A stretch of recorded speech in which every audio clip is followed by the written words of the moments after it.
Matiari director general Sindh environmental protection agency Naeem Ahmed Mughal ऐं regional incharge Hyderabad Imran Ali Abbasi जे हुकूमत ते ज़िले मटियारी जे आफ़ीस पारां गुज़िरियल ॾींहुं Sardar Mohammad Ali Shah Jamot government girls degree college Matiari में हिकु आगाही सेशन मुनक़द कयो वियो। हीअ आगाही सेशन में उस्तादनि, शागिर्दनि ऐं सिविल सोसाइटी जे नुमाइंदनि वॾे अंग में शिरकत कई।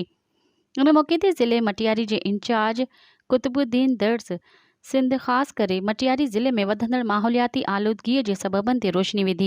इन मौक़े ते ज़िले इंचार्ज सिंध APA ऐं ॿियनि ऑफिसरनि समेत assistant director technical officer Kahoro, chemist Mohammad Ali ऐं एडमिन ऑफिसर अदनान अली मंगी मौजूद उस्तादनि ऐं शागिर्दनि खां हलफ़ वरितो त हू पाण में अहिड़ी आदत इख़्तियार कंदा जंहिं सां माहौलियाती आलूदगीअ में घटिताई ऐं बहितरी ईंदी। मज़ीद ख़बरनि ऐं तफ़सीलात लाइ विज़िट कयो असांजी वेबसाइट www.awamiNewsHD.com ऐं ॾिसंदा रहो अवामी न्यूज़ HD।